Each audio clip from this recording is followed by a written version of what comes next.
Hi. Thank you for being here today, and thank you also for everyone who has been behind the organization of today, but also the entire project. I'm Laetitia van der Vennet, and I work for PICUM, and I was asked to chair this panel, which I very much look forward to. Just for info, we have 3 esteemed members here in the room, but we also have one speaker, but there are 2 people online. So this is the only hybrid panel. So I'll introduce everyone as I ask them questions, if you don't mind. But before, I have to be honest, Megan was quite good at giving a good introduction to what regularization is, because one of the things that often happens is that people misunderstand what regularization is, right? Which I think is great that we're having a whole panel, and we'll be looking at it from different perspectives. So, as Megan already mentioned, regularization are a whole host of different looking policies which allow people to access a permit from within the country they already live in. But those processes look very different in different countries. We know they exist all over the world. They exist all over Europe, but they look very differently. And the permits they give access to are also very different. And why is this important? And I also, just a small reference to what was mentioned in the earlier panel, is that not all those permits give access to, for example, freedom of movement. Not all the permits give access to the labor market. Not all of them give access to benefits, for example. So this is also really important to keep in mind, that residence permits look differently. And of course, the impact that regularization has on them and on wider society. But this will also come up, of course, during the panel. I'm of course, just very briefly, I'm joined by colleagues in Switzerland online. I don't know, I hope they are online. Oh, oui.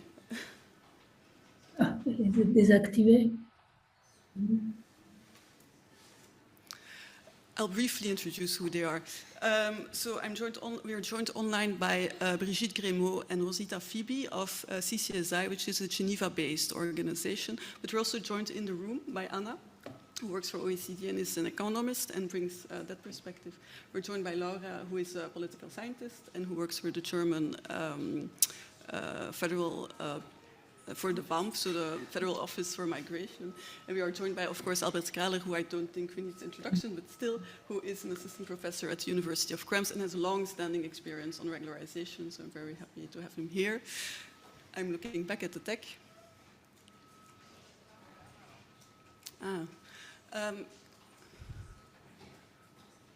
Okay, let's then give our colleagues time to resolve. Before we go, the idea was to first look at a regularization initiative, to be honest, that happened in Geneva from 2017 to 2018, and then go to Germany to first look at 2 national contexts before going have a more reflective analysis, and also ending with the OECD.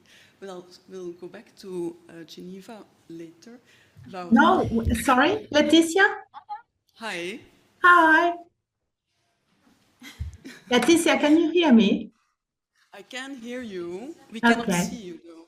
No, but I mean, I cannot deactivate. I'd like to activate the video, actually, but I'm not sure I can. It's maybe you. I'm not sure. They are asking if you can turn on the camera. Yeah.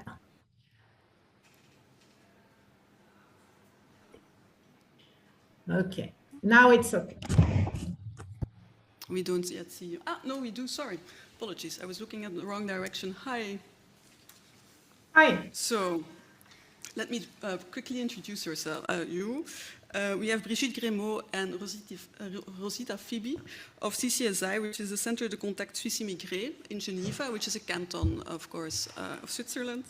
And CCSI was established in 1974 to do 2 things. They work directly with migrants, assisting them, and they also do collective action, so advocacy work, of course. And for years, CCSI was a leading actor asking for regularization in Geneva, which also came to be, and which is commonly called Operation Papyrus, and which regularized about 3,000 people. And why did we want to start this panel with looking at a practice is because very often we talk about these measures in more a general way, right, or in an analytical way. So we thought it would be useful to hear from you about Operation Papyrus and what made it so successful. Okay, good morning to everybody, and thank you very much for the invitation, PICUM colleagues, and to join this conference and the opportunity to intervene in this panel. Before handing over to Rosita, and for those who maybe are not familiar with the Operation Papyrus, so I will tell a few words about this pilot project carried out, as Laetitia said, in Geneva in 2017-18. So I don't know if the PowerPoint is on, but there are also a few key elements on it in case needed. So maybe just to start, to mention that while many European countries have on various occasions implemented policies facilitating the collective regularization of irregular migrants, in Switzerland, the federal law doesn't allow for such collective process. So Operation Papyrus was a pilot project, but for case-by-case regularization, and then took place within the existing legal framework. It was the result of a lengthy tripartite consultations between the Geneva government, the federal government, and associations and trade unions defending irregular migrants. Beyond the regularization of migrants meeting specific criteria, the project aimed also at reducing, at least partially, undeclared work and at increasing contributions to the social insurances. This large spectrum of objectives ensured broad support from all political parties, apart from the far right. And this policy is indeed an example of how cities and subnational units, in our case, cantons, do position themselves as actors in immigration policy and can challenge national sovereignty in this area. The pilot scheme granted regularization to some 3,000 undocumented migrants out of an estimated 13,000 irregular migrants living in Geneva at the time. People regularized were mainly women working in the domestic economy and mostly coming from Latin America, Eastern Europe, the Philippines, and Mongolia. Since the end of the pilot project, an average of 500 to 650 irregular migrants have received a permit each year in Geneva. This represents some 90% of the total number of people regularized at the national level. The authorities commissioned the University of Geneva to evaluate this pilot project with the aim of assessing its impact. So I will now hand the floor to Rosita, who will discuss some of the highlights of that report. Merci. Thank you for having us. The report made an assessment of the Operation Papyrus, which grants a secure yet annual permit to regular migrant workers and their families, but not to asylum people. You've been asking whether there is a sort of pull effect. The report concludes that this is not the case. The presence of irregular migrants implies a potential dual structure of the labor market with the creation of an informal secondary segment subject to constraints and which operates differently from the primary formal market. Wage undercutting of the informal secondary segment may encourage regularized employees to move to better paid jobs and employers to recruit new irregular migrants at lower wages. To meet this challenge, the regularization scheme has been accompanied by measures aimed at reducing the differences between these two segments. the possibility to apply for regularization even against the employer's will, measures like information campaign targeting particularly domestic employers, and inspections of the cantonal labor office strongly encouraged employers to declare their staff. The vast majority of the 30% employers who were in breach with the law declared their employees to Social Security and complied with the cantonal minimum wages. A considerable stability in the sector of employment after regularization was also observed. Regularized persons retained their financial independence after obtaining their permits, with less than 1% of them having temporarily resorted to social assistance. Can you move on to the slides? This is just to show the big interest in the presentation of the scheme. The scheme has been already presented, and now I'm commenting the third slide. Voila. Now, regularization and accompanying measures yielded greater compliance in employment relationships, and as such granted large acceptance of the pilot project as well as ongoing regularization scheme. It was a pilot, but it keeps on going, although it's not officially claimed, but it's just de facto going on, and formally recognized in federal statistics. Now, we've been asked whether there is, whether regularization can be an effective alternative to return. The situation in Switzerland is quite, has no debate about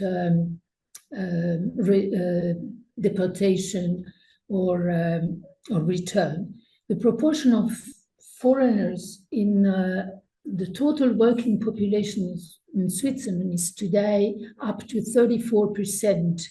Irregular migrants contribute to the economic growth, important economic growth in the last 20 years, although they're not accounted in the official statistics of the labor force. But there is a shortage of workers with lower skill profiles in construction, cleaning, domestic services, hospitality, and catering. To fill these positions, foreign workers are officially recruited, as well as irregular migrants are tolerated, whom the present migratory policy denies a proper permit. So there is no debate on deportation of such essential people for running the lower skill segment of the labor market. The current debate in Switzerland is marked by the upcoming vote of the xenophobic initiative of the largest party in Switzerland, accounting for 30% of the seats in the parliament. These initiatives aims at putting an end to the free movement of persons between Switzerland and the EU. As a matter of fact, the far-right party does not want fewer immigrant workers, since they are essential to the Swiss economy and the Swiss demography, but more foreign workers without rights and possibly less families. So if it's not possible to resort to the old seasonal worker status that has been run until 2002, irregular migrants present a concrete alternative.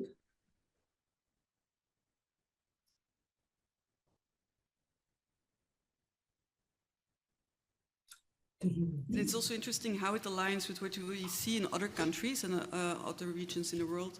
So what we see is after regularization, people often stay employed, and actually their employment rate increases, one of the things we see. Wages also generally increase afterwards, right? Because you're better able to negotiate basically labor conditions. You're also better able to access work contracts, of course, with better protection. But you also mentioned that it had an impact on the informal labor sector. And this we also saw, for example, in Italy, where a regularization program in the early 2000s caused a decrease in the informal labor market of 17%, and that for more than a decade. So these are really consequential consequences.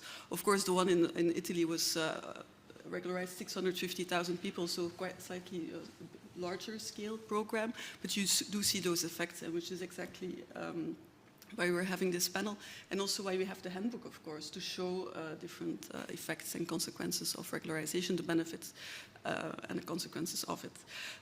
So thanks. We'll now go to Laura to look at Germany, which has a very different policy, right? So Germany has a long established, first, Dr. Laura Peitz is a political scientist. She works for BAMF as a researcher. And she has been focusing on the German Duldungsstatus, so suspensions of deportation is what they are, and the opportunity permit that was established 2 years ago. So looking at those and those policies, what did you find? Thank you. Thank you for having me. I've been introduced. I'm a researcher at the Federal Office for Migration and Refugees in BAMF. And I've been part of a research project on the immobilities of rejected asylum seekers for the past 4 years. And as part of the project, I conducted statistical analyses which are based on register data that we have in Germany to look basically at the pathways out of irregularity. It's been already mentioned today that, and also Laetitia just mentioned it, that in Germany there's an established system of what is called the Duldung, which is basically a toleration status. It's something like a gray zone in between regularity and irregularity. So whenever a person gets a return decision or an order to leave the country, but they cannot be deported for whatever reasons, that can be family tie reasons or medical reasons, but also the lack of travel documents or identity clarification. In those cases, individuals get the Duldung, the toleration status, which is not a residence permit, so it's not a regular stay, but on the other side, they're not fully invisible and irregular, of course. They do have access to a certain kind of social security. Some have access to the labor market and to language courses, but that kind of depends on the specific type of the Duldung that they hold, and it can also vary across the geographical region, just because authorities can have some discretionary power in what they allow individuals with a Duldung to do. The Duldung usually it's valid for 3 to 6 months, so it's very short term, and it needs to be renewed regularly, but it can be renewed basically indefinitely. So there are several people that have stayed in Germany with a Duldung for an extended period of time, for several years. And then there are, of course, different ways out of this status. One is, of course, voluntary, however voluntary it is, but departure, so departing the country, either returning to a country of origin or moving onwards to another country. Then, of course, deportation would be a pathway out of the status. And then what we're talking about now, regularization. It's been mentioned, Anna has also mentioned that over the past 20 years in Germany, there have been several different regularization measures that have been implemented. Some are based more on humanitarian grounds and hardship, and others, and I would say by now those are the majority of the regularization measures that we have, are based on what is called integration efforts. So basically on the basis of being employed and on the basis of speaking the language well enough, amongst other criteria. yeah, and there are several of those regularization measures, and the newest one is the Chancenaufenthaltsrecht, which is the opportunity residence permit, and I can also briefly speak about that in a second. So, as I've said, we have register data in Germany, which is relatively comprehensive, and also what is I think pretty unique about this data is that it is longitudinal, so it basically collects the records back in time of each individual, and this allows, well, relatively comprehensive longitudinal statistical analyses. And so don't be afraid when you see that graph now. I'm going to talk you through it. So basically what it shows is the probability over time that one of the pathways that I mentioned something is, there's a problem, but I'll just continue. So that one of those pathways is taken, the probability of that. And the time span that is on the x-axis, basically it starts with the final asylum claim rejection, so basically with the start of irregularity.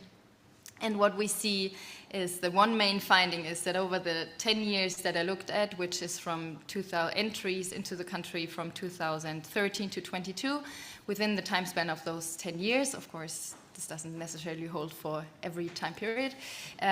Within that period, what we found is that regularization is as a frequent outcome as is voluntary departure, which was somewhat surprising because in Germany we don't really talk about regularization so much. I feel like Germany is not really known as a country that has lots of regularization measures, so that was surprising. So that is the dark blue line, right? So those are regularizations, and they are, after 10 years, as frequent as voluntary departures, which is the light green line. However, the two pathways out of irregularity have very different temporal patterns. Voluntary departures happen very much at the beginning of irregularity, and after a certain time has passed, around about 2.5 years in irregularity, then there's almost no additional voluntary departures. So once individuals have stayed in irregularity for 2.5 years, they just tend to stay in the country. And this is where regularization comes in, because after that period, regularization turns out to basically be the only viable option or pathway out of this irregular status. And then also we see in the graph that deportations, well, they are very minor in the role they play, which has also been touched upon in the previous panel. And then on the right side of that slide, I split it up into two different types of the Duldung. So there's one type, or actually it's two types, that are based on employment or vocational training. And the aim of those two types of the Duldung is to give individuals access to the labor market and to give them a structured pathway into a regular stay. That's what it's called. And what we see, and this is the upper part of the right side figures, what we see is that this actually works. So the ones that are granted access to the labor market or to vocational training, they almost 100% of them basically make the jump into a regular status after a couple of years. And then the lower part of the graph are the ones that are in what is sometimes called a Duldung Light. So there's a sanctioning type of the Duldung, which is issued to individuals that do not cooperate in their identity clarification or who come from safe countries of origin. And with that type of the Duldung, individuals do not have any access to labor market and to language courses, and also they do not have any access to regularization. And what we see, and this I think is really interesting, is that the sanctioning doesn't make people leave disproportionately frequently. Rather the contrary, those individuals tend to stay in the country with their irregular status or with the Duldung Light for several years without really terminating this irregularity, without really taking any pathway out of this irregular status. And this is also where the newest regularization measure comes in, the Opportunity Residence Act, because this it has been introduced in 2023, or it came into force in 2023, and it's going to end at the end of this year, actually. And basically, this regularization measure has turned around the whole logic of how you get a residence permit. As I said, up to now, or up to then, it's been the case that usually individuals would have to be employed, to have a clarified identity, to speak the language well enough, and then they would get the residence permit. But for some types of the Duldung, especially the Duldung Light, it's virtually impossible to be able to meet those conditions, because once you don't have access to the labor market, how should you show that you're employed? Or if you don't have access to language courses, how can you learn a language?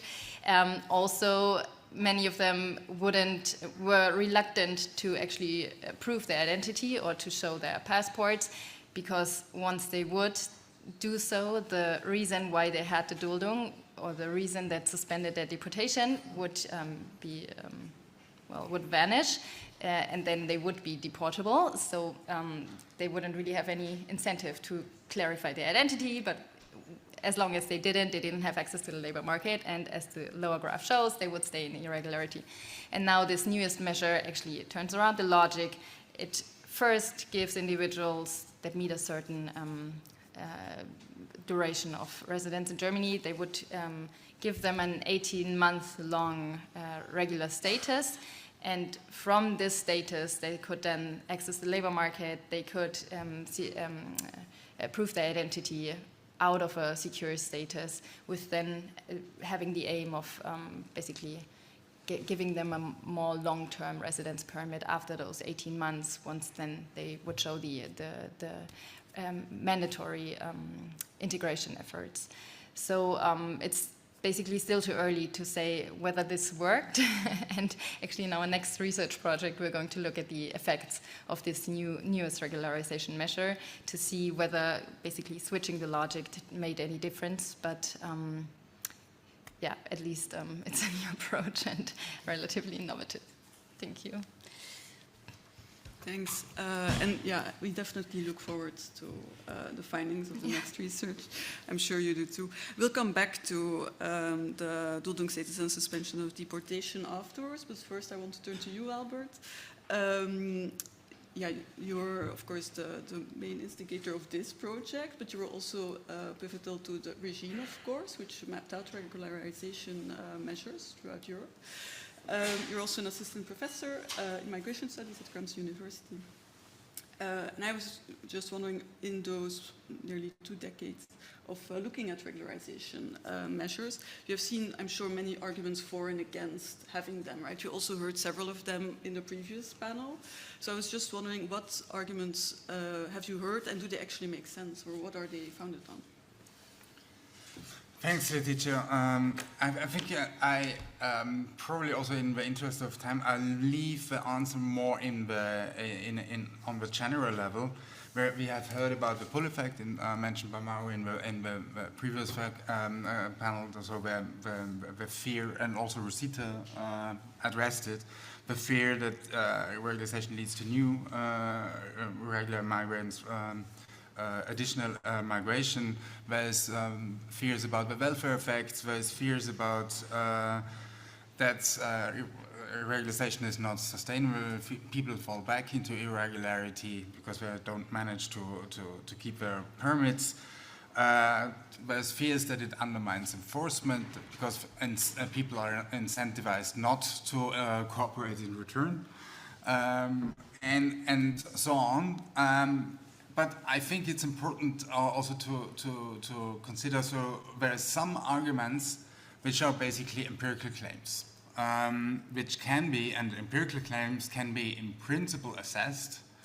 Very often, like in the case of a pull effect, I think that's an example of an in principle empirical claim where it's necessary to invest some energy in first, identifying what is the pull effect we are speaking about. Is it about prospective migrants who are in other country of origin and hear about a regularization in the US or anywhere else, and then make up plans, or the plans are reinforced by that, or is it by people who are already on the move and deciding, okay, rather go, I'm already in Europe, but I rather go to Germany rather than Austria, the destination. And what's the temporality of all of this? So a lot of questions need to be put down, and there won't be a general answer to this question. And in many cases, you will have the same kind of logic that you will have to differentiate between different situations, and there won't be that single answer. First, because you're talking, you have to nail down the issue you're actually addressing. What are you looking at? What do you mean? But secondly, also, and that's important, context matters. It's a difference. It depends on the kind of enforcement regimes. In a thick enforcement regimes like in Germany, I would count that in, and the Netherlands, where it's very hard to survive completely undocumented. There's a lot of practical problems arising from not being able to open a bank account, where work inspections are. Of course, we are selective and can take certain risks in certain sectors, and in certain sectors more, like in domestic work. But there is a certain enforcement intensity that makes it just more difficult to survive compared to other countries with a thin enforcement regime. And then there's labor market dynamics, or the forms of types of labor markets that exist in different countries. So that context needs to be considered to, for example, answer questions about what are the effects on welfare on welfare systems. If you have a very minimal welfare system, there is a relationship generally between, basically the pressure or the extent to which labor force participation, also informal, is necessary just for basic, to sustain your life. And then compared to that, welfare policies are also policies.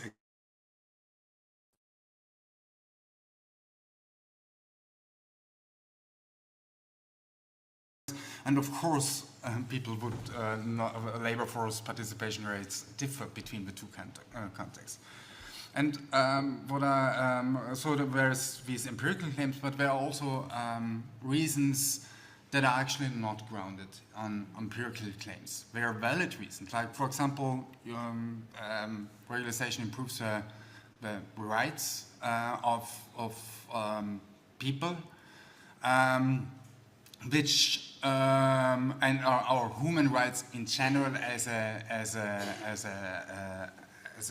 a concept. You can look at access to rights, so what claims can be made in different areas. And you can also look at whether people can actually access these rights.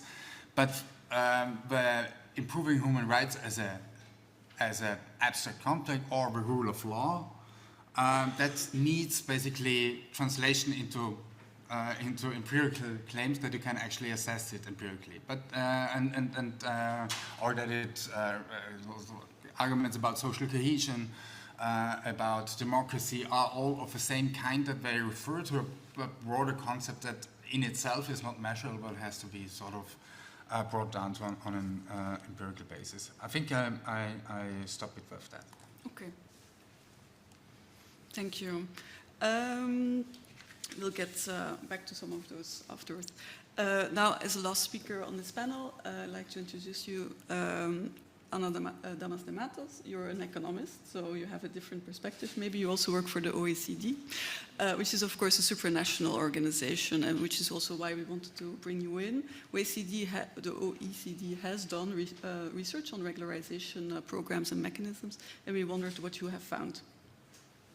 Thank you. Well, first of all, good morning, and thank you for inviting the OECD to be part of this this final conference, the handbooks and the website and the maps are going to be useful. It's a fantastic public good, and it's going to be used extensively by the Secretariat of the OECD and all the member countries for sure. So we were just talking about the pros and the cons of regularizations, the arguments, and in reality, if we look at the past decades, many OECD countries have had regularizations, very different types of regularizations, big programs, mechanisms, and context is everything. So this is something we stress a lot on the migration work at the OECD. And geography is different. You can't compare being in Australia or being in the middle of Europe. Geography is different, the labor markets are different, the legal pathways are different, so we need to understand a little bit of this, and the decisions on the regularizations will depend. Of course, the choices will be made depending on these contexts, and are very different. But there are also a lot of similarities that we see across countries. And one of the similarities we see across very different countries is that in order to reap all these positive effects of regularizations that we very nicely see in the video, it's a win situation for the many actors. We want to move people out of irregularity so that they can participate in the formal labor market, so that they can have education opportunities, wider access to the labor market, full integration into the societies. But for that, when you're doing a regularization, you need to ensure that people stay regular for a long time. And this is a challenge that has been highlighted in many pieces of research and context, that people tend to fall back into irregularity. And so this was an issue in the regularizations of the 90s in Southern Europe. Those are perhaps the most famous ones. When we get to the end of the 90s in Italy or in Spain, you're regularizing people who have just been regularized a few years ago. But if you move forward 20 years and you look at another continent, we've just done recently work on Chile, who had 2 subsequent regularizations where we had exactly the same problem. And so this is an example. It's not part of the MIrreM countries studied, and so we can bring it a little bit, just the context of understanding. We try to understand using admin data, permit data, of why this happened. That's the questions of the government. And so what we see is that Chile had a big regularization in 2018, and in 2021 said, okay, we're going to do a new one because of COVID. Some people might have been into an irregular status, and we found out that, well, almost half of the people regularized in 2020 or 2021 or applying for regularization had already applied for the regularization in 2018. And so we try to follow the pathways to try to understand why that's the case. So one of the issues is that, of course, we understand with the pandemic, people had 2 years, once they were regularized, they had 2 years to apply for a permanent residency. That is subject to conditions like any other migrant in Chile might have applied for. And we were worried that with the pandemic, people might have lost their jobs and could not have applied for the permanent pathway. But that was the case, so we explored the timing of when people were applying, if it was just before the pandemic or just after the pandemic started. We did see a small effect, but that was not the whole story. There was also a question of administrative hurdles. Actually, what the government found out is that the first regularization was a 2-step regularization. You had all the administrative paperwork that you have to give in, and once it was accepted, which was in most cases, it was very broad, you had to come back, pay a fee, and get a stamp. You lost 30% of people there. But actually, that was also not why, or not the main driver, or why there were more people applying to a regularization later on. Those people never completed and never had the formal stamp were also present, but they were not overrepresented in 2021. It was because when you have a temporary permit that's 1 year, it's not enough to integrate you in the labor market. And so when you have a high informality, meeting the requirements, even without the pandemic, for a normal pathway that's open for other migrants, it's not enough. So for some groups it has worked, for some other groups of migrants it has not worked as well. So that's one of the main things that, it's not an ending stop. And if I can add something more, just to say, generally speaking, like the regularizations, and we see with the Switzerland case, has to be accompanied by a rethink about your legal migration pathways, in particular the labor migration pathways that need to be coherent with the situation in the labor market of the host country and reactive to changes in that. Of course, on top of that, you need to have enforcement. Enforcement is not just border control, it's also border control, but it's also enforcement in the labor market. So anything that helps, and that's perhaps less the focus on many of the discussions, but tackling the informal labor market with inspections that are targeted or not, with, well, having resources for inspections, which are often understaffed, it's important. And making sure that employers are also accountable, that they are aware whether they are hiring someone who is irregular or not. There are mechanisms for this. And that's also very much, this pool of the labor market needs to be also taken into account. Thank you, and thank you for bringing up this element of design, right, of the procedure and also of the permit.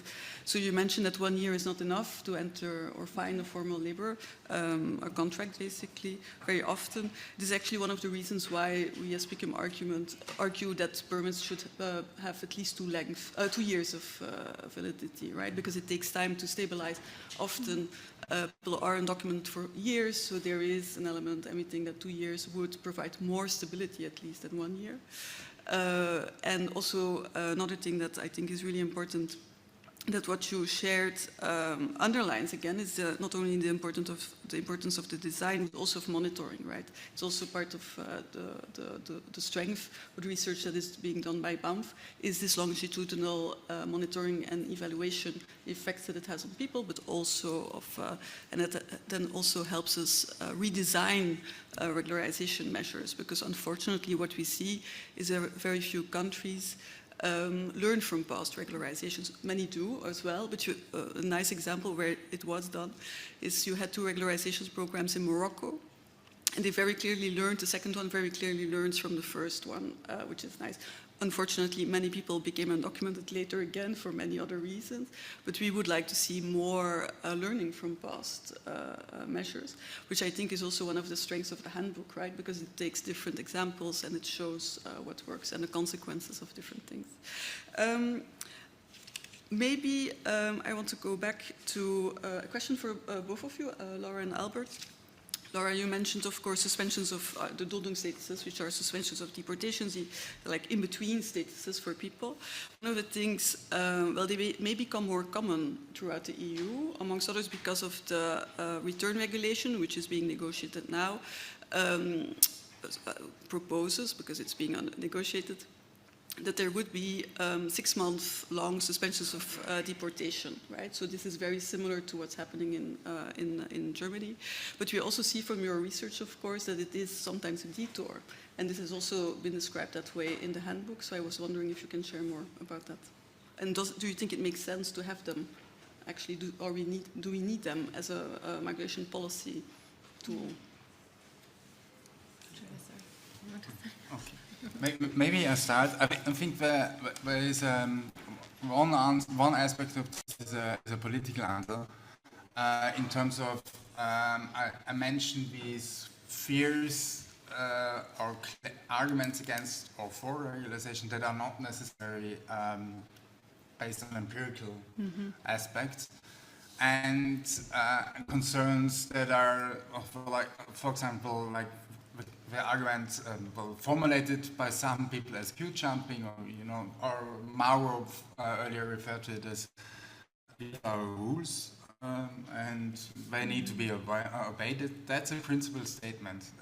That's not about facts and reasons why people don't comply. That's another discussion. And to some extent, I think that has to be respected, and of course, or it's a legitimate point of departure to say into a discussion, I have value-based views, and I don't like that because I believe in this or that. Yeah, we have different values. I think that's part of a diversity in a democracy that is necessary. Of course, you have to also overcome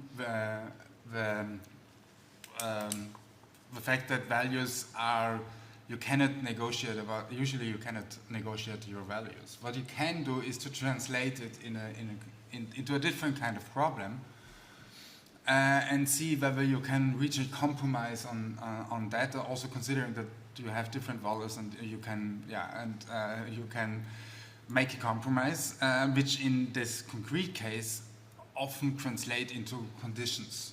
And also the form of a suspension or regularization, that it's temporal. So there's a little bit of a catch-22 situation. You have to get some kind of agreement that people from others who object, even a suspension of a formal suspension of removal that allows people to show a permit or the card, the Duldungskarte to the police and say, you don't need to let me go. You can let me go, and I might even have access to the labor market. That might be too much for some people in the discussion. But to reach that compromise, you have to limit. You make some concessions in terms of durability, which is, I think that's the catch-22 situation.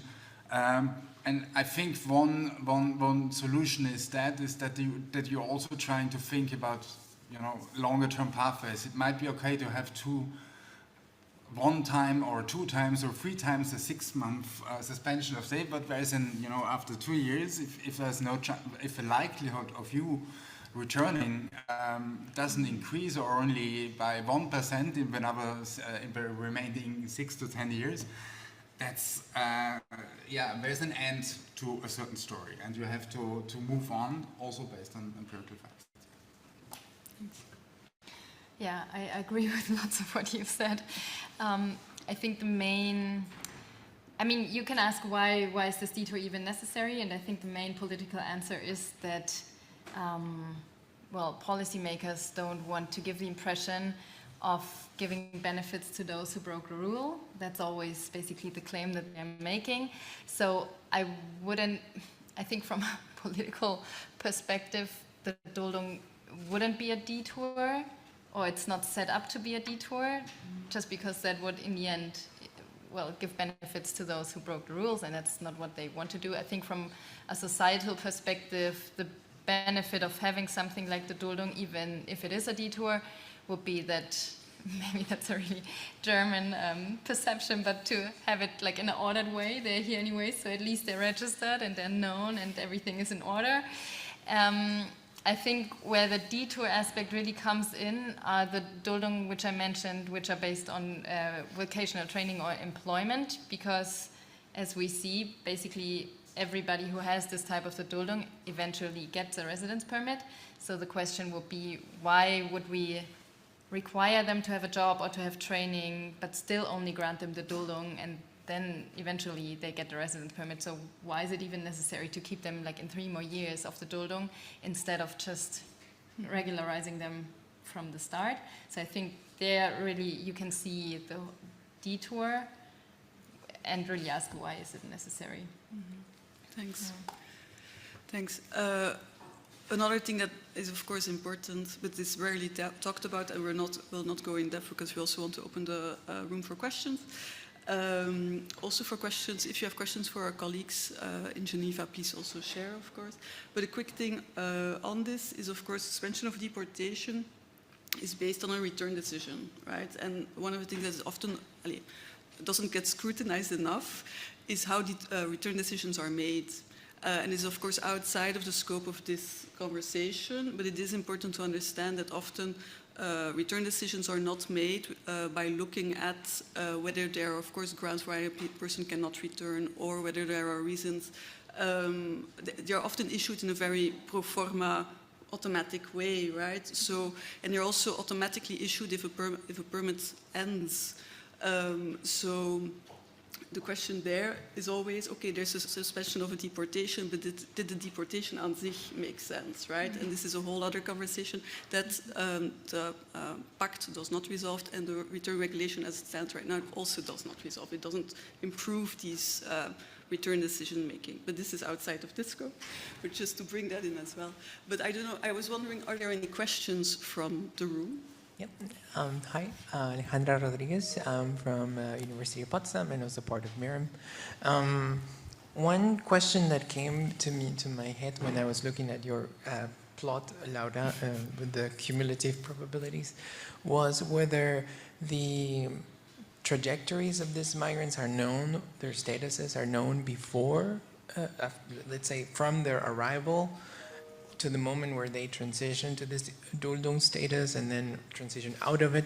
Is the whole trajectory known, and could this data be used to examine the effect of some policy changes or specifically life course events in their trajectories when they have children, for example, or when they, divorce, whatever.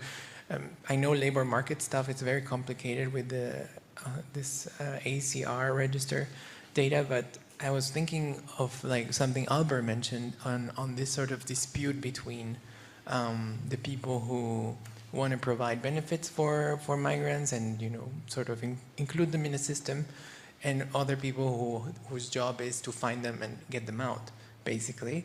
And this dispute, which is somehow some sociologists call it sort of left hand and right hand of the state, I was wondering if that has some influence in those trajectories of migrants, and whether such questions could be answered with this data. Thank you. Thanks.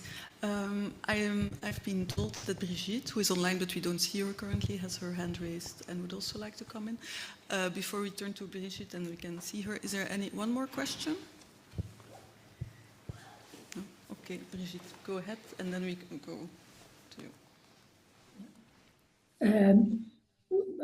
We have two questions. The Geneva experience is a cantonal experience, and it was a pilot project because we thought that implementing this policy in one canton could give a leeway for other cantons to move in the same direction under the formal federal frame. It did not happen so far. And I wonder whether you have other examples of such local regularization policies. You've always been talking about national policies, that is, that the political situations in different overall in the country may not be as favorable to regularization, and this is the case. In Zurich, they go in a completely different way because the political condition is different. So this articulation, subnational and national, I think it's an interesting point to address. The second question is that the Geneva experience was based on a permit for a job. Somebody who holds a job should have a permit. And we are now moving, as a matter of fact, the Papyrus project was very selective. Only one irregular worker could get a family permit. But we're now trying to move on another way, that is to try to secure a permit for children of irregular migrants that are attending apprenticeship or further education. And I've heard that this is somewhat the case for Germany, and I was interested in knowing how this has been implemented and what are the conditions under which education can bring about a regular permit, not only a Duldung. Thank you very much, Rosita. We have different questions. I think the question by Alejandra is the most straightforward, basically. But do you want to go first, Laura? Mm-hmm. And then whoever wants to answer the other questions? Yeah, so we do have the information from when they entered the state. So it's in the analysis I did now, I kind of started only once they got irregular, but I would have the information from once they entered. But unfortunately, so the asylum and residence status history is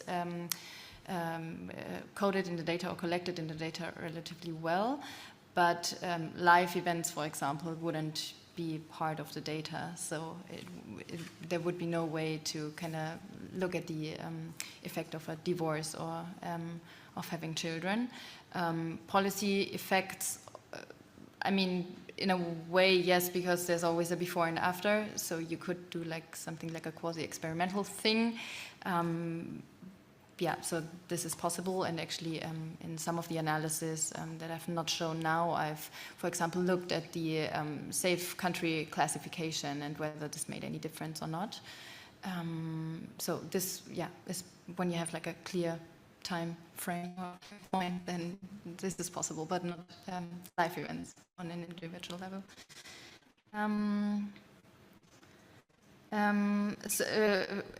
Should I go on? The question on local policies and whether they kind of spilled over to national policies. So at least in the German case, we wouldn't have national local policies on regularization, because that would always be a it's weird when you cannot look at it. That's a good question. It would always be a national, so it's not possible to have like a local regularization scheme, which actually that in Switzerland it was possible. There are, however, as I said, is some discretion when it comes to the Duldung and the terms of the Duldung that are issued, and we do see,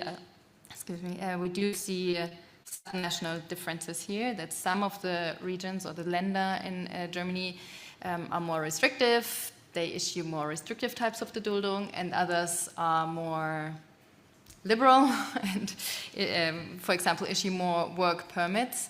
I haven't looked into those differences, but I am not aware of any spillover effects, just because I think it's a political topic, and then also I feel like there's not so much discussion among the different regions in Germany, so they cannot really learn from each other just because they don't talk to each other, I think, as often is the case. And the education-based regularization, well, on the one side, I'm not really familiar with the exact legal conditions, and also maybe it's too technical. So I don't know if we go about this. You can definitely write me an email, and I can tell you more about it.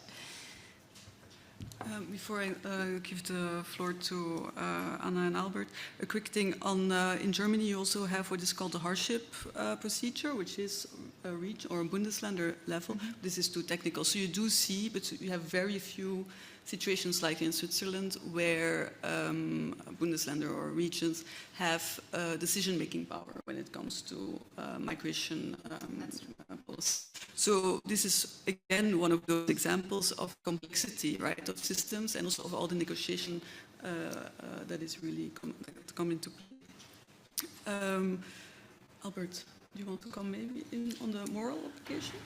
Yeah, and maybe also just on the narrative, because I think it's important that, and that's actually also something which we tried to do with MIrreM Working Group on Regularization and the handbook, that we start a conversation and debate these things, and also enable learning by collecting some examples, and yeah, if a hostile narrative dominates and you only debate the sanctions but not the practices in regard to how do we invest on a knowledge question level, how do you deal with this or that situation and get together and have different Bundesländer in Germany and just talk about this and what effects this have on you can have this closed door, you can have this conversation, and then learning could take place, but if you don't do that, it won't happen. On the moral right to get something, it could be a suspension. I think that's also one thing about the German case. I think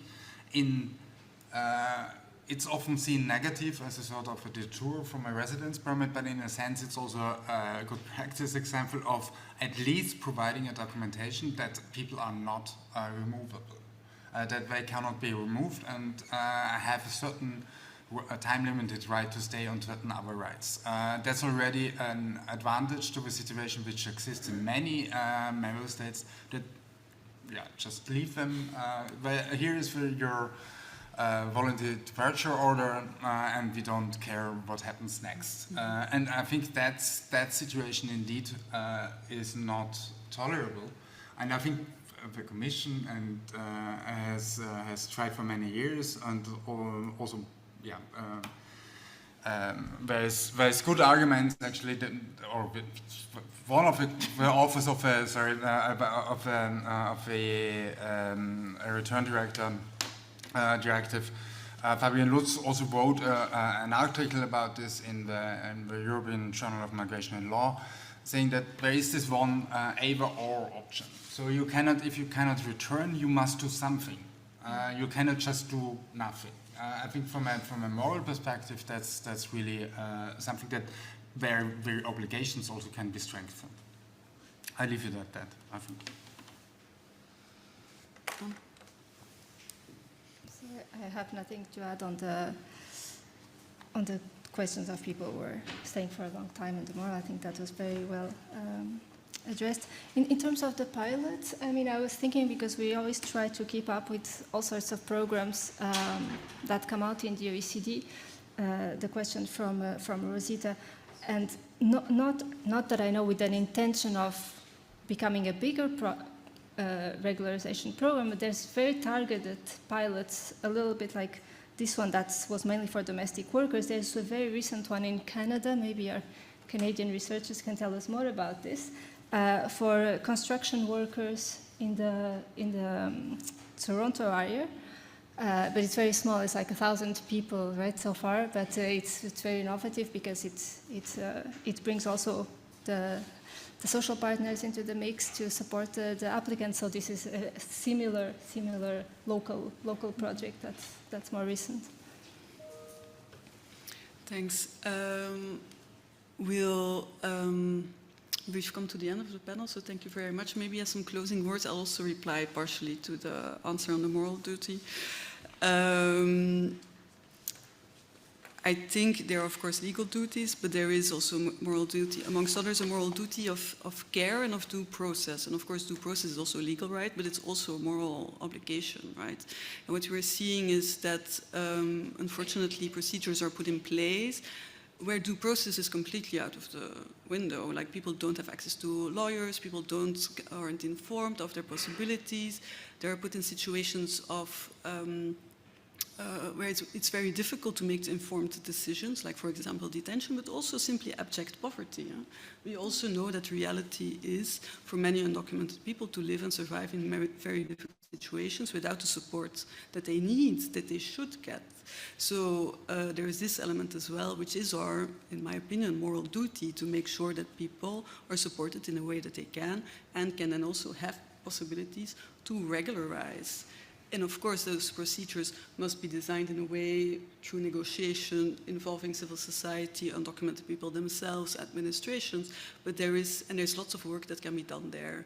And we hope, of course, to go back to the handbook, that the handbook can play a role in that, right? And inform policymakers how they can learn and how they can do better. So voilà. I want to thank all of you, also for our colleagues online, for your contributions. Thanks. Thank you so much. And it's a very tricky moment to speak because I hear a lot of rumbling stomachs, and as the hunger goes up, energy goes down. So we'll keep it short and brief. And I want to paint a bit of a picture for you. We heard a lot of great information today. But now I want to think about the policy-making perspective, because I think making policies on migration can sometimes feel a little bit like driving in the dark, without a map, on a very bumpy and winding road, if not even a minefield. And I want to unpack this idea a little bit. So on the one hand, there's the darkness. You don't see what's in front of you. You lack information, you lack data on what is happening right now. You lack a map of what are the different policy options ahead and where do they lead. And three, there's this very bumpy and winding road, which is the highly politicized field of migration policy making. MIrreM helped to create 3 tools to make this journey a little bit more smooth and help policymakers navigate these winding and bumpy roads. First, by brightening the darkness, by clarifying these very blurry concepts that we heard about today and putting data right at the fingertips of policymakers, for example, through the great data portal, to really see what is happening right now and how are, for example, the populations with irregular status changing over time. Second, by providing a map of all the different policy options that are there, what has been used in practice, and their potential impact, where do they lead, giving them more information on what policy options to take. But for example, also on strategies on how to improve their data collection and how to better use data in their daily policy making. Yet, when going to this bumpy, winding road, unfortunately during the project, I think migration has only become increasingly politicized over time and has become an increasingly sensitive topic. And at times, it may feel like the window to enter evidence into policymaking has only narrowed during the last years. However, still here I see a role for the evidence that the MIrreM project has created, because it cannot solve everything, but evidence can nuance and depoliticize the debate. And one example here is what we saw in the great video, that there's a lot of assumptions about how the population of people with irregular migration status has changed over time. Many people think it has been increasing and increasing. And the data shows, or the estimates, that it actually looks fairly stable. These facts are very important to bring a bit more nuance in the debate, even if there's not a lot of space for that. So with that, the tools are here. We have the handbooks. We have the great website with many more resources than just the 2 handbooks.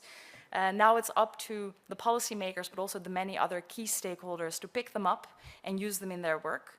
I'm not claiming that every issue has been solved, but I think we made a contribution in clarifying and smoothing the way ahead, and to work on next steps. And with those words, I'd like to hand over to Michele, who will talk more about next steps that we could take.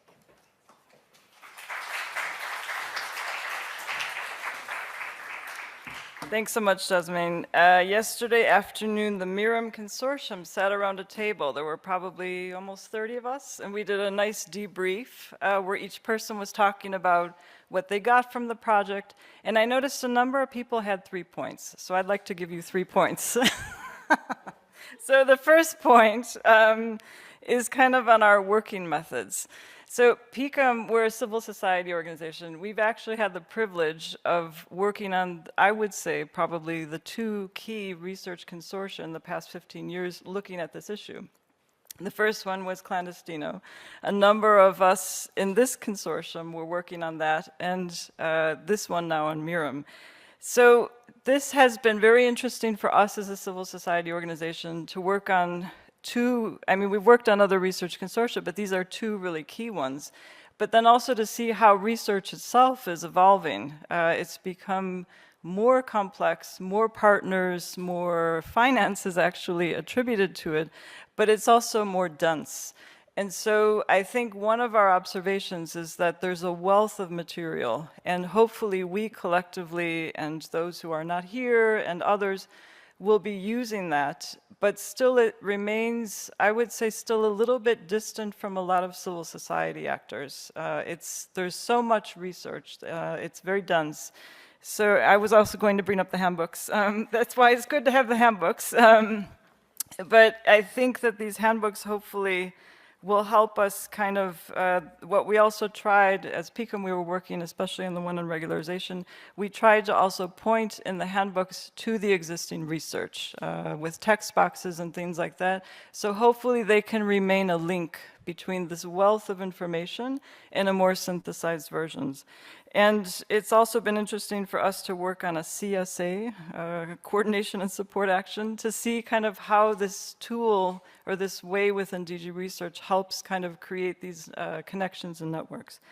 So the second point is on what we looked at, especially in the first part of the conference, is on these data and estimates. And it was really interesting to hear that first panel. I think Fabian Bach from Eurostat is no longer here, but he was giving us some hope as to how actually Eurostat might make sense of MIrreM's working methods and maybe bring them into its own work, analyze what MIrreM was developing as methodologies, but he also referred a lot to hard to reach populations, so undocumented, homeless, So for us as PICUM, obviously we work on undocumented migrants' human rights. So in a sense, that's governed a lot by migration policy. Migration policy actors will of course benefit from having more accurate estimates. But it's also really important for us to make the links with other policy areas which could benefit from having clearer estimates of hard-to-reach populations. So it was also mentioned quite a bit this morning, the State of the Union speech from European Commission President Ursula von der Leyen. One of the things that wasn't mentioned was she actually had a whole section in her speech about urgently needing to have an ambitious anti-poverty strategy. She said, we will lay out our plan to help eradicate poverty by 2050. Big goal. And there'll also be a first ever housing summit. We know, working with undocumented, that they are overwhelmingly living in poverty. The European Council recognized in June 2021, when it adopted the Child Guarantee, that undocumented children are overwhelmingly living in poverty. They are in that Council declaration as part of the target groups of the Child Guarantee. So we also hope that by having more accurate estimates of undocumented, that this will really help not only on migration policy and migration policy issues, but also on social policies to help hard-to-reach groups get more visibility and more recognition in a lot of those policy documents. And I think it's also interesting for us to see in other policy areas, for example, the UN has gone through its whole exercise with the Global Compact on Migration of developing indicators for each of the 23 objectives of the Global Compact. So now they have 27 core indicators and 83 additional indicators, but the same challenge was there as well. How do you get undocumented migrants in those indicators? How do you get hard-to-reach populations part of the discussion when it's based on statistics? So there's still a lot of work to do, but we as PICUM and hopefully others as well see that there's many different potential ways forward if we also build on this methodology. And the last point I wanted to mention, the third point, is kind of on policy options. So I think the first one I wanted to mention is regularization has been discussed, presented, analyzed within MIrreM as a valid policy option. In fact, it's a normal policy option. What we see is with the handbook, it's trying to show it's normalizing it. Last week, the Global Forum on Migration and Development took place in Colombia. Colombia actually has the biggest regularization policy worldwide now. More than 1 million Venezuelans are being regularized in Venezuela.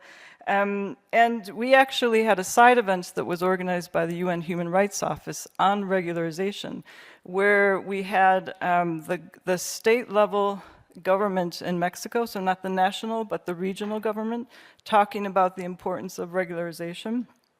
We had Thailand and Morocco also speaking from the floor. Colombia also organized it.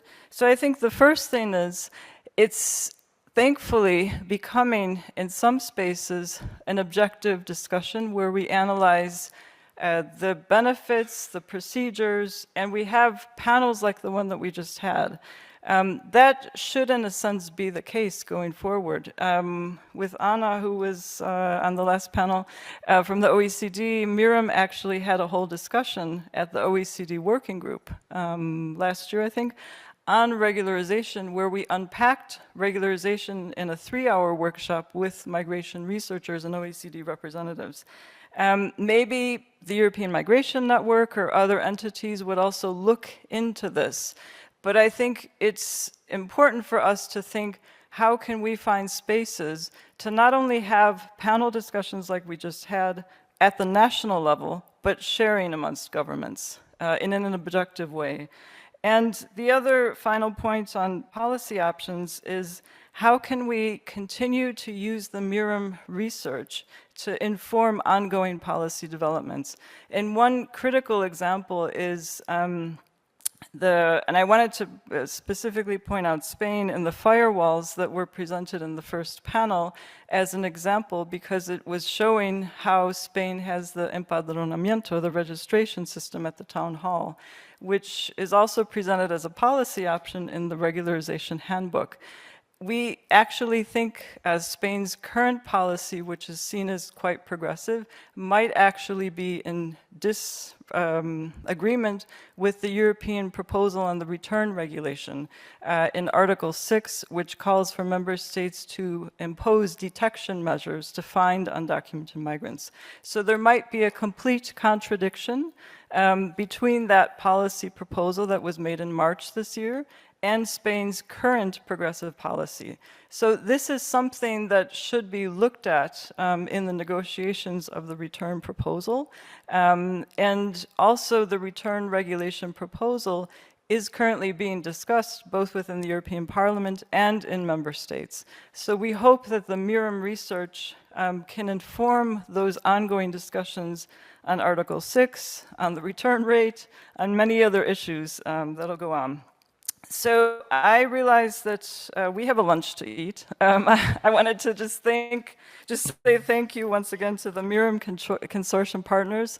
I think, speaking on behalf of PICUM, but hopefully for others as well, it's been an absolute pleasure to be able to work together. Thank you to our coordinators, Albert and Jill, for all of your...